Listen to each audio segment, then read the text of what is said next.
12월 12일 금요일 하나님께서 저희에게 주신 말씀은 욥기 32장 1절부터 10절까지의 말씀입니다. 욥이 자신을 의인으로 여김으로 그 세 사람이 말을 그치니 람 족속 부스 사람 바라겔의 아들 엘리후가 화를 내니 그가 욥에게 화를 내면 욥이 하나님보다 자기가 의롭다 하며 또 세 친구에게 화를 내면 그들이 능히 대답하지 못하면서도 욥을 정죄함이라. 엘리후는 그들의 나이가 자기보다 여러 해 위임으로 욥에게 말하기를 참고 있다가 세 사람의 입에 대답이 없음을 보고 화를 내니라. 부스 사람 바라겔의 아들 엘리후가 대답하여 이르되 나는 연소하고 당신들은 연로함으로 뒷전에서 나의 의견을 감히 내놓지 못하였노라. 내가 말하기를 나이가 많은 자가 말할 것이요 연륜이 많은 자가 지혜를 가르칠 것이니라 하였노라. 그러나 사람의 속에는 영이 있고 전능자의 숨결이 사람에게 깨달음을 주시나니 어른이라고 지혜롭거나 노인이라고 정의를 깨닫는 것이 아니니라. 그러므로 내가 말하노니 내 말을 들으라. 나도 내 의견을 말하리라. 아멘. 오늘 저희가 나눌 말씀은 욥기 32장 말씀입니다. 저희가 욥기를 계속 쭉 나누다가 31장까지 나눈 후에 잠시 멈추고 하박국 말씀 그리고 디모데후서 말씀을 나눴는데요. 다시 이제 욥기 32장의 말씀을 우리가 함께 나눔으로 욥기의 마지막 부분을 함께 나눠 가도록 하겠습니다. 욥기 31장까지는 욥과 친구들 간의 대화의 내용이 쭉 나왔는데요. 욥이 마지막으로 변론하면서 욥과 친구들 간의 대화가 이제 더 이상 진전되지 않고 멈추게 됩니다. 그리고 31장이 끝이 났는데요. 이제 이 대화가 잠시 멈췄을 때 그때 엘리후라는 사람이 갑자기 등장합니다.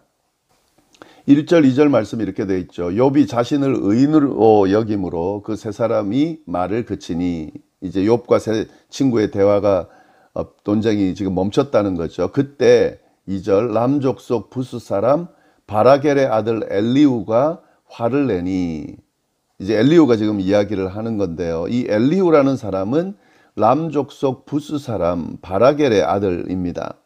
근데 사실은 이 엘리후에 대한 소개가 전혀 없어요. 지금 여기 욥기에만 나오고 누군지가 정확하지가 않는데 갑자기 등장합니다.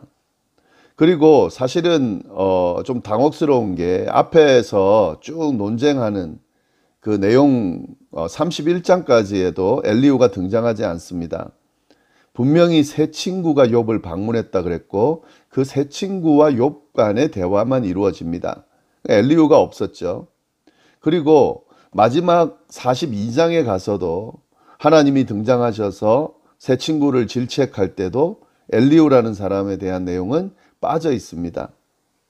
그러니까 지금 엘리후는 갑자기 등장해서 논쟁하지도 않아요. 엘리후의 이야기를 친구들이나 새 친구들이나 욥이 이야기하지도 않고 그냥 혼자 이야기하고 흔적도 없이 그렇게 사라집니다. 이 엘리후에 대해서 논쟁이 많아요. 누구냐 하면서 논쟁이 많습니다. 갑자기 등장해서 자기 말만 하고 사라지기 때문에 이것이 내용상 그 누군가가 추가해서 넣었다는 이야기도 있고 여러 가지 이야기가 많은데 그러나 이제 지금 이 누군지에 대해서는 분명하지는 않지만 분명한 것은 이 엘리후의 등장이 의미가 없는 건 아니에요. 이 엘리후가 등장함으로 말미암아 욥과 세 친구들의 그 대화에 대해서 평가를 내리게 되고 욥과 세 친구의 대화에서 뭐가 문제인지를 지적한 후에 그 다음에 하나님께서 등장하셔서 욥의 그 질문에 대해서 욥이 궁금해하고 하나님을 향해 계속해서 이야기했던 그 투정이죠. 그 이야기에 대해서 답이 나오는 내용으로 연결된다 하는 거죠. 그러니까 엘리후가 정확히 누구인지 언제 등장했는지는 내용은 나오지 않지만 이런 연결고리로서 아주 중요한 역할을 한다는 거, 그 정도는 좀 알아두시면 좋을 것 같습니다. 이 엘리후라는 이름은 그가 나의 하나님이다 라고 하는 그런 의미의 이름을 가지고 의미를 가지고 있어요. 그가 나의 하나님이다. 그러니까 지금 이 욥과 세 친구의 변론과 하나님의 등장 사이에 하나님에 대한 어떤 바른 생각을 갖고 있는 사람의 등장으로 욥과 세 친구가 어떤 대화를 나누고 그것이 어떤 의미를 가지는지 정확하게 평가를 하는 그런 의미로 좀 보여줄 수 있는데, 이 엘리후가 등장해서 뭘 하냐면 화를 내요. 먼저 욥에게 화를 냅니다. 왜 화를 냈느냐? 2절 엘리후가 화를 내니 그가 욥에게 화를 내면 욥이 하나님보다 자기가 의롭다 함이요. 예, 욥이 지금 친구들과의 변론을 통해서 이야기하는 핵심 내용은 하나님보다 자기가 의롭다고 이야기했다고 지금 엘리후가 그렇게 들은 거예요. 사실 하나님보다 더 의롭다고 욥이 이야기한 적은 없죠. 그러나 자기가 의롭다는 사실을 주장하다 보니까, 또 의로운데도 불구하고 하나님이 자기에게 시련과 고난을 주는 그런 상황에서 하나님께 지금 하나님 뭔가 잘못하고 계신 거 아닙니까? 라고 그렇게 하나님 앞에 지금 반론하면서 하나님을 향해서 그렇게 막 투정을 하는 그 모습이 하나님보다 자기가 더 의롭다 하는 것으로 비춰질 수 있었겠죠. 그리고 욥이 처음에는 그러지 않았는데 이 친구들과의 변론이 점점점 이렇게 계속되면서 감정이 격해져서 자기의 의로움을 너무 강조하다 보니까 하나님보다 자기가 의롭다라고 하는 그런 모습을 비쳤을 거라 보이는데요. 엘리후가 이에 대해서 지금 화를 내고 있는 거죠. 지금 잘못하고 있음에 대해서 지적하고 있는 거죠. 이 엘리후는 욥에게만 화를 낸 것이 아니라 친구들에게도 화를 냅니다. 3절 보시면 또 세 친구에게 화를 내면 그들이 능히 대답하지 못하면서도 욥을 정죄함이라. 엘리후는 이 욥의 질문과 주장에 대해서 제대로 해명이나 답변을 내지 못하고 있는 친구들에게 화를 냅니다. 결국 욥의 질문이나 그 주장에서 잘못을 찾아내서 논리적으로 설득하지도 못하면서 무조건 계속 욥을 정죄하는 그 모습에 대해서도 엘리후가 지금 화를 내고 있는 거죠. 이것이 욥과 세 친구의 대화의 내용에 대한 엘리후를 통한 평가라고 볼 수 있습니다. 두 사이에 대화를 계속 논쟁을 이어갔지만 사실은 한쪽 이야기를 듣지 않고 자기 이야기만 계속 하고 있는, 그리고 욥의 경우는 그런 주장을 펼치다 보니까 자기의 의로움이 너무 강조되고 하나님보다 자기가 마치 더 의로운 것처럼 그렇게 비춰졌고, 욥의 친구들은 욥의 이야기를 잘 듣지도 않고 또 욥의 이야기에 조목조목 논리적으로 그렇게 답하지도 못하면서 계속해서 욥만 정죄하면서 그렇게 이야기하는 이 모습이 이 욥과 세 친구의 변론에 대한 평가라는 사실을 엘리후를 통해서 지금 하고 있습니다. 엘리후는 이 욥과 세 친구의 이야기를 처음부터 다 들었던 것 같아요. 4절 5절 말씀 보시면 엘리후는 그들의 나이가 자기보다 여러 해 위임으로 욥에게 말하기를 참고 있다가 세 사람의 입에 대답이 없음을 보고 화를 내니라. 엘리후의 나이가 어떤지 좀 가늠이 되죠. 이 욥과 세 친구보다는 한참 어린 사람이었던 것 같아요. 그래서 지금 그들의 이야기에 끼지를 않은 거예요. 그냥 듣기만 있은 거예요. 그런데 욥과 세 친구의 대화가 잠시 끊긴 것을 보고 더 이상 세 친구들이 욥의 이야기에 더 대답을 못하는 걸 보고 화를 내면서 이야기를 한 건데, 엘리후가 뭐라고 이야기하는지 한번 보겠습니다. 6절 보시면은 부스 사람 바라겔의 아들 엘리후가 대답하여 이르되 나는 연소하고 당신들은 연로함으로 뒷전에서 나의 의견을 감히 내놓지 못하였노라. 내가 말하기를 나이가 많은 자가 말할 것이요 연륜이 많은 자가 지혜를 가르칠 것이라 하였노라. 엘리후가 옆에서 지금 다 들은 거예요, 사실은. 그런데 아무 말도 하지 않은 거예요. 그 논쟁에 참여하지 않고 침묵했어요. 그랬던 이유는 이 엘리후가 다른 사람들보다 나이가 적었기 때문에 의견을 내놓지 못하고 들은 거죠. 이 당시에는 이 나이라고 하는 것이 삶의 경험과 지혜에 비례하는 것으로 그렇게 생각했습니다. 그래서 나이가 많다는 것은 많은 것을 배우고 깨달았다. 그래서 많은 지혜를, 깊은 지혜를 가지고 있다고 그렇게 생각을 하고 있었습니다. 그래서 웬만하면은 나이 많은 사람들이 이야기할 때는 그 이야기를 경청하고 듣는 그런 분위기였어요. 그래서 지금 엘리후는 욥과 세 친구가 자기보다 훨씬 오래 살았기 때문에, 그리고 많은 것을 깨달은 사람으로 생각하고 그들의 논쟁이기 때문에 끼어들지 않고 지켜보면서 그냥 들었다 하는 거죠.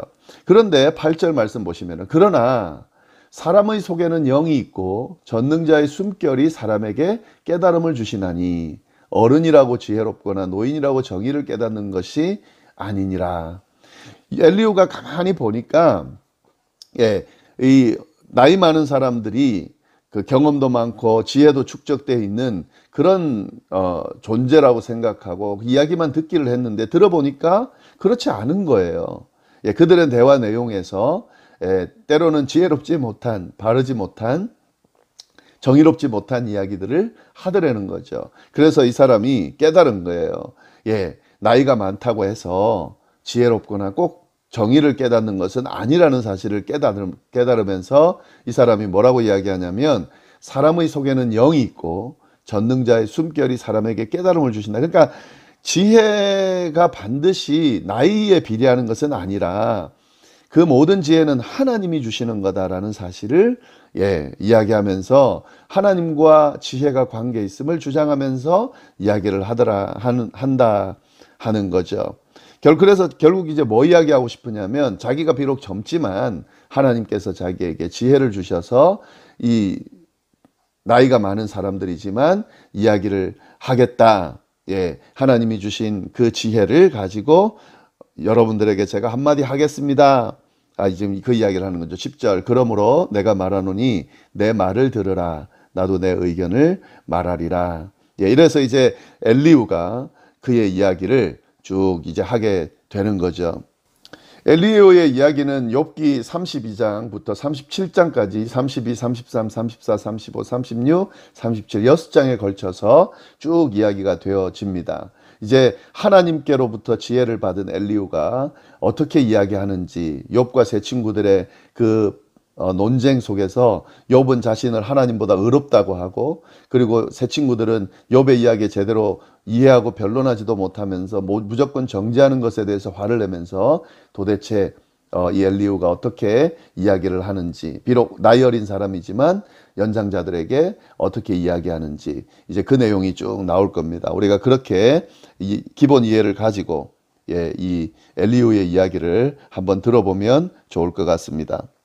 자, 오늘 본문을 통해서 우리가 깨달을 수 있는 것만 좀 정리를 하고 마무리를 하면은요, 이 엘리후의 태도가 참 사실은 긍정적입니다. 아주 좋은 자세예요. 지금 나이가 많은 사람들에게, 또 자기가 나이가 어리기 때문에 이 대화를 듣고 있는 그 모습은 지혜로워요. 그러나 혹시 틀리고 잘못됐다고 했을 때 그 부분에 대해서 또 자기의 주장을 펼칠 수 있는 것도 굉장히 좋은 모습이죠. 일방적으로 무조건 그냥 아무 비판도 없이 무조건 듣는 것, 그건 별로 좋은 모습이 아니죠. 그러나 그런 자기의 주장을 이야기할 때에 무조건 하는 것이 아니라 충분히 듣고, 또 그런 예의를 잘 지키면서 그런 기회가 왔을 때 이야기하는 그런 모습들은 참 보기 좋은, 긍정적인 그런 모습이라 할 수 있겠습니다. 그 다음에 또 한 가지 더는, 나이가 많다고 해서 무조건 지혜로운 것은 아니라는 거죠. 분명히 경험이 많고 또 나이를 통해서 얻는 지혜가 있습니다. 그러나 그것이 전부는 아니라는 거예요. 그것이 전부인 것처럼 생각하는 사람들이 있습니다. 그것이 전부인 것처럼 자기 주장만 펼치는 사람들이 있습니다. 그러나 그게 아니죠. 다 누구나 다 지혜로운 생각을 가질 수 있고 의견을 가질 수 있습니다. 그렇기 때문에 나이를 통해서 얻은 경험이나 지혜를 표출할 때도 이게 굉장히 예의가 필요한 거죠. 다른 사람의 이야기를 듣고 또 그것에 대해서 깊이 생각하고 판단하고 이야기해 줄 수 있는, 그리고 그 이야기가 전부는 아니라는 생각을 늘 가지고 대화하는 그런 자세가 나이 어린 사람이나 나이가 많은 사람이나 다 필요하다는 사실을 오늘 본문을 통해서 좀 깨달을 수 있겠습니다. 그리고 여기서 우리가 확실하게 깨달아야 되는 것은, 지혜는 인간의 경험이나 인간이 배운 그런 어떤 지식을 가지고 그렇게 드러나는 것이 아니라 하나님께서 주시는 지혜, 하나님으로부터 주어지는 지혜가 훨씬 더 수준이 높을 뿐만 아니라 그 지혜가 참 지혜다라는 사실, 그것도 우리가 오늘 말씀을 통해서 깨달을 수 있습니다. 예, 이 내용들 잘 생각하면서 엘리후가 어떻게 이야기하는지 이제 쭉 나눠가도록 하겠습니다. 기도하겠습니다. 하나님 아버지, 감사합니다. 욥기 말씀을 다시 나눕니다. 욥을 통해서 궁금해했던 질문에 대한 답을 이제 우리가 듣게 될 텐데, 하나님, 진짜 하나님께서 하시는, 하나님이 주시는 답을 듣고 우리가 궁금해하는 부분에 대한 해결점을 가지고 우리에게 주어진 삶을, 또 신앙의 여정을 살아갈 수 있도록 인도하여 주옵소서. 함께 해주시기를 간절히 바라고 살아계신 예수님의 이름으로 기도드립니다. 아멘.